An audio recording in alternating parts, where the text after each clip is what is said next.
Hello dear friends, स्वागत है आपका अपने चैनल SD एजुकेशन पे। आप लोगों ने हाल ही में सुना होगा, अभी हाल ही में एक मूवी आई हुई है चंदू चैंपियन के नाम से। तो इस मूवी के बारे में आप लोगों ने सुना ही होगा, कई ऐसे लोग भी होंगे जो ये मूवी देख भी चुके होंगे। तो इस मूवी के बारे में बात ये करते हैं कि ये मूवी जो है वो किसके ऊपर आधारित है, किसके ऊपर बेस्ड है।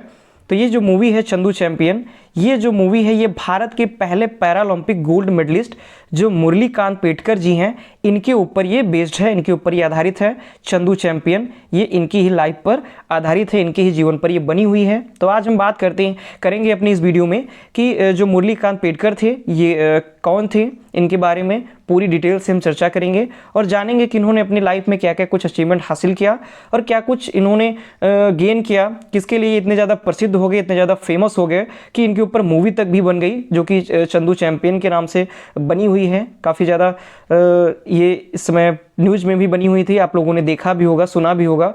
तो चलिए शुरू करते हैं अपनी इस वीडियो के साथ और बात करते हैं हम इस वीडियो के बारे में, इस टॉपिक के बारे में। तो कार्तिक आर्यन की अपकमिंग फिल्म, यानी कि इसमें जो मुरलीकांत पेटकर की भूमिका है ये कार्तिक आर्यन निभा रहे हैं, आप यहाँ पे देख भी सकते हैं। तो कार्तिक आर्यन की जो अपकमिंग फिल्म है चंदू चैंपियन, जो कि 16 जून 2024 को सिनेमाघरों में रिलीज भी हुई, यानी इसको रिलीज कर दिया गया है, काफ़ी अच्छी सराहना भी मिल रही है। तो फिल्म की कहानी, यानी कि जो इस फिल्म में दिखाया गया है, बताया गया है, तो भारत के पहले पैरालंपिक तैराक, यानी कि जो भारत के पहले पैरालंपिक तैराक हैं मुरलीकांत पेटकर, इनकी लाइफ से इंस्पायर्ड है, यानी कि इनकी लाइफ के ऊपर ये जो मूवी है ये बनाई गई है। कौन किसके ऊपर? तो भारत के ये पहले पैरालंपिक तैराक है, पहले गोल्ड मेडलिस्ट भी हैं तैराकी में। तो मुरलीकांत पेटकर की लाइफ से इंस्पायर्ड है और इन्हीं के ऊपर यह मूवी बनाई गई है। तो चलिए बात करते हैं मुरलीकांत पेटकर जी के बारे में, कौन थे, इन्होंने कैसे कैसे जो लक्ष्य हैं वो अपने जीवन में प्राप्त किए, क्या क्या कुछ कठिनाइयों का इनको सामना करना पड़ा, इस सब के बारे में हम बात करते हैं। तो आप यहाँ पे तस्वीर में देख भी सकते हैं मुरलीकांत पेटकर जी यही हैं, इन्हीं के ऊपर जो चंदू चैंपियन फिल्म है वो इन्हीं के ऊपर टोटली बेस्ड है, इन्हीं के ऊपर बनाई गई है, इनके जीवन से इंस्पायर्ड होकर के वो फिल्म बनाई गई है। बात करते हैं मुरली पेटकर जी जो है, इनका जन्म 1 नवंबर 1944 को महाराष्ट्र के सांगली जिले के एक छोटे से गाँव में हुआ था। यानी कि जो मुरलीकांत पेटकर हैं, इनका जो जन्म है वो 1 नवंबर 1944 को महाराष्ट्र के सांगली जिले, यानी सांगली जिला जो है महाराष्ट्र के अंदर, वहाँ पर एक छोटे से गांव में हुआ था। बचपन से ही इनका जो रुझान है, यानी कि बचपन से ही स्पोर्ट्स में ज़्यादा रुचि रखते थे। यानी कि बच्चे जो होते हैं वो क्या करते हैं, छोट पर ही कहीं छोटे ही हुए गेंद बैट उठाएंगे, क्या खेलना है, मैच खेलेंगे, क्रिकेट खेलेंगे या कोई भी स्पोर्ट्स खेलेंगे। तो उसी प्रकार से जो मुरलीकांत पेटकर जी थे, ये बचपन से ही इनका जो रुझान था, इनकी जो दिलचस्पी थी ये स्पोर्ट्स में ज़्यादा थी, यानी कि इनको खेलने में इनकी जो रुचि थी वो ज़्यादा थी और इन्हें कुश्ती का शौक था, यानी कि खेलों में ज़्यादातर ये कुश्ती जो होती थी उसमें इनका शौक था। और एक इनके लाइफ, और जब ये 12 वर्ष के हुए तो 12 वर्ष की उम्र में एक अच्छी सी घटनाएं घटित हुई। तो 12 वर्ष की उम्र में इन्होंने गांव के मुखिया के बेटे को कुश्ती में हरा दिया था, यानी कि कुश्ती में इनका शौक था ही, खेलों के प्रति इनका रुझान ज़्यादा था ही बचपन से ही। तो जब ये 12 वर्ष की उम्र हुई इनकी, तो इन्होंने गांव के मुखिया के जो बेटे थे उनको कुश्ती में इन्होंने हरा दिया और इस जीत में जो मुरलीकांत जी हैं इनको 12 रुपये मिले, यानी कि जीत की खुशी में, यानी कि जीत के इनाम के रूप में आप कैसे कह सकते हैं, क्योंकि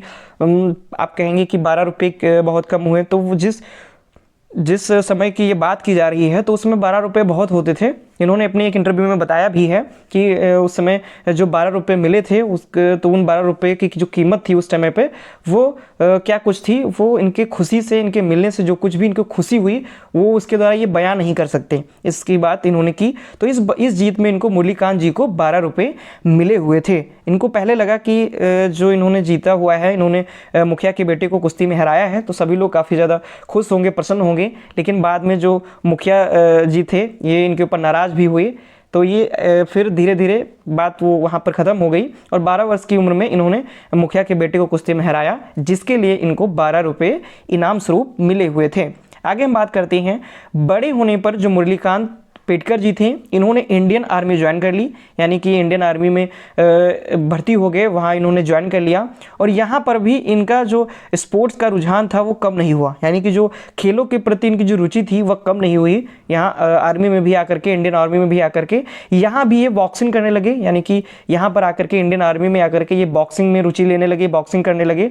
और 1964 में टोक्यो में हुए इंटरनेशनल सर्विसेज स्पोर्ट्स मीट में उन्होंने एक अवार्ड भी अपने नाम कर लिया, यानी कि 1964 में टोक्यो में एक इंटरनेशनल सर्विसेज स्पोर्ट्स मीट हुआ और उसमें इन्होंने एक अवार्ड भी अपने नाम किया, यानी कि वहाँ पर भी ये जीत करके आए। आगे बात करते हैं, आगे बढ़ते हैं। तो 1965 में मुरलीकांत जी की जो पोस्टिंग थी वो सियालकोट में थी, इंडियन आर्मी में ये थी ही, तो इनकी जो पोस्टिंग थी वो कहाँ पर थी, सियालकोट में। और सितंबर के महीने में भारत और पाकिस्तान के बीच जो युद्ध हुआ वो युद्ध शुरू हो गई, और यानी कि जंग शुरू हो गई। और इस जंग में मुरलीकांत जी जो भी थे, क्योंकि आर्मी में थे ही, तो इन्होंने उसमें हिस्सा लिया। और युद्ध के दौरान पाकिस्तानियों से लड़ते हुए उन्हें 9 गोलियाँ लगी, यानी कि इनको गोलियां भी लगी, ये घायल भी हो गए। तो युद्ध लड़ते हुए इनको 9 गोलियां लगी थी।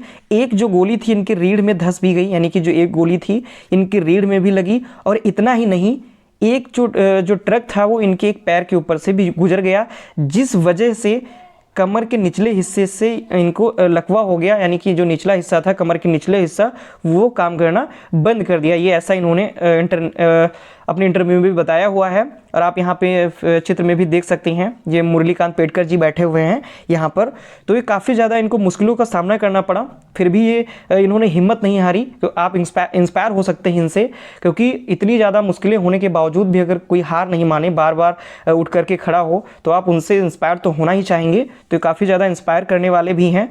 9 गोलियां भी लगी, एक गोली इनकी रीढ़ की हड्डी में भी लग गई, और जो ट्रक था वो इनके पैर के ऊपर से भी गुजर गया, जिस वजह से कमर के नीचे का जो हिस्सा था वो पैरालाइज हो गया। आगे अगर हम बात करते हैं तो 1972, तो कुछ महीनों के इलाज के बाद, यानी कि जब इनके ऊपर सारी घटनाएं ये हुई तो उसके बाद इनका इलाज चला, तो कुछ महीनों के इलाज के बाद उन्होंने कोच की मदद से स्विमिंग सीखना शुरू कर दिया, यानी कि इन्होंने क्या कर दिया, स्विमिंग सीखना शुरू कर दिया। और फिर उन्होंने पैरा फ्री स्विमिंग की कैटेगरी में पैरालंपिक की तैयारी शुरू कर दी, और फिर इन्होंने पैरा ओलंपिक जो था उसकी तैयारी करनी शुरू कर दी, वो भी स्विमिंग में। कुछ समय के बाद जो इनकी मेहनत थी वह रंग लाई, और 1972 में इन्होंने 50 मीटर फ्री स्टाइल स्विमिंग में महज 37.33 सेकंड में ही पार कर लिया, और इसके साथ वे भारत के पहले पैरालंपिक तैराक बन गए और गोल्ड मेडल से भी नवाजे गए। आप यहाँ पे देख सकते हैं, इनके बारे में इंस्पायर हो सकते हैं कि कहाँ कितनी कुछ मुश्किलों से इनको जूझना पड़ा, कितनी कुछ मुश्किलें इनके ऊपर आईं, गोलियां भी लगी, चोट भी लगी, कमर के नीचे का जो पूरा हिस्सा था वो पैरालाइज भी हो गया, इलाज भी चला इनका। उसके बावजूद ये हिम्मत नहीं हारे, उठ करके खड़े हुए, और इन्होंने कोचिंग लेना, स्विमिंग की कोचिंग लेना भी शुरू किया, और धीरे धीरे उसमें इन्होंने अपनी मेहनत, बहुत सारी मेहनत की, और इनकी जो मेहनत थी वो रंग भी लाई। और फिर हुआ क्या कि जो पैरालंपिक जो हुआ 1972 में, उसमें इन्होंने 50 मीटर फ्री स्टाइल स्विमिंग में महज 37.33 सेकंड में ही उसको पार किया, और इसके साथ ये भारत के पहले पैरालंपिक तैराक बने, यानी कि फर्स्ट पैरालंपिक स्विमर बने, तैराक बने, और इसके लिए इनको गोल्ड मेडल भी मिला। बहुत ही इंपॉर्टेंट लाइन भी है ये, कई सारी एग्जाम्स में पूछे भी जा सकती है कि भारत के पहले पैरालंपिक तैराक कौन थे, या भारत के पहले पैरालंपिक तैराक कौन थे, उनको कौन सा मेडल मिला था। तो ये सभी लाइनें भी पूछी जा सकती हैं, तो आप इसको भी बहुत ही ध्यान से देखिएगा, बहुत ही ध्यान से सुनिएगा, और नोट डाउन भी कीजिएगा जो पॉइंट्स आपको लगेंगे कि हाँ यहाँ से नोट करने वाले हैं। तो इस तरह से ये हिम्मत नहीं हारे और उठ करके खड़े हुए, और जा करके भारत के पहले पैरालंपिक तैराक बन गए, और गोल्ड मेडल से भी ये नवाजे गए।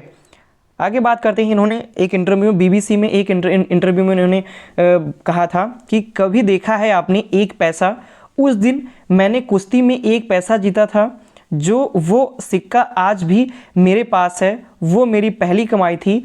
वहाँ से पूरा सिलसिला शुरू हुआ, जब थोड़ा बड़ा हुआ तो मुझे सेना में भेज दिया गया। यानी कि इन्होंने जो कुश्ती में जो रुपए जीते हुए थे उसके बारे में इन्होंने बात की कि कभी देखा, मतलब जो इनको पहली बार जो वो पैसे मिले तो कैसे इनकी अनुभूति रही, क्या कुछ इनके मन में रहा, उन सभी बातों को इन्होंने बताया हुआ है BBC न्यूज़ में अपने एक इंटरव्यू के दौरान। आगे अगर हम बात करते हैं, 2018 में पद्मश्री से सम्मानित किया गया, और फिर 2018 में इनके इन सारे साहसिक कार्यों को देखते हुए, इन सारी चुनौतियों से लड़ते हुए जब ये आगे बढ़ते चले गए, तो इन सारी इनकी जो भी अचीवमेंट थी, उन सारी अचीवमेंट को देखते हुए 2018 में इनको राष्ट्रपति के द्वारा पद्मश्री सम्मान से भी सम्मानित किया गया। आगे हम बात करते हैं 2018 में पद्मश्री से सम्मानित किया गया है, यानी कि जो मुरलीकांत पेडकर जी थे, इनको 2018 में पद्मश्री से सम्मानित किया गया। उन्हें जब बताया गया कि इस साल उन्हें पद्मश्री अवार्ड से सम्मानित किया जाना है या सम्मानित किया जाएगा, तो ये बात सुन करके वो खुशी से झूम उठे, यानी कि उनकी खुशी का ठिकाना नहीं रहा, और फिर एटलीस्ट जा करके उन्हें 2018 में पद्मश्री से सम्मानित किया गया। वर्तमान की बात की जाए तो फिलहाल इनकी उम्र 79 वर्ष की है, यानी कि 79 वर्ष के हैं, और मुरलीकांत अपने परिवार के साथ, यानी कि जो मुरलीकांत पेडकर जी हैं, ये अपनी फुल फैमिली के साथ पुणे में रहती हैं। तो ये थी आज की हमारी वीडियो, जो कि मुरलीकांत पेडकर जी के ऊपर आधारित थी। कई सारे एग्जाम्स में, क्योंकि ये ट्रेंडिंग में है अभी, हाल ही में चर्चा में है, क्योंकि इनके ऊपर फिल्म जो बनाई जा रही है चंदू चैंपियन, पूरे इनकी लाइफ पर ही बेस्ड है। तो इसीलिए कई सारे जो आगामी परीक्षाएं हैं उनमें इनके पूछे जाने की पूरी संभावना है, क्योंकि ये फर्स्ट पैरालंपिक, भारत के फर्स्ट पैरालंपिक तैराक भी हैं, गोल्ड मेडलिस्ट भी हैं, और इनको 2018 में पद्मश्री से सम्मानित भी किया गया। तो ये सारी बातें इनके लाइफ से हैं। तो इनके लाइफ के बारे में हमने बहुत ही डिटेल से चर्चा की, क्या कुछ इन्होंने उपाधियां हासिल की उनके बारे में हमने जाना। तो आगामी जो भी परीक्षा है उसके लिए बहुत ही ज़्यादा इंपॉर्टेंट है। तो आप इसको ये मत सोचिएगा कि ये इंपॉर्टेंट नहीं है, पूछा जा सकता है, क्योंकि अभी हाल ही में खबरों में है, इसलिए इनके पूछे जाने की पूरी संभावना है। तो ये था आज का हमारा इंपॉर्टेंट टॉपिक। अगर आपको पसंद आया है तो प्लीज़ वीडियो को लाइक कीजिएगा, हमारे चैनल को सब्सक्राइब कीजिएगा, और वीडियो को अपने दोस्तों के साथ अधिक से अधिक शेयर भी कीजिएगा। धन्यवाद।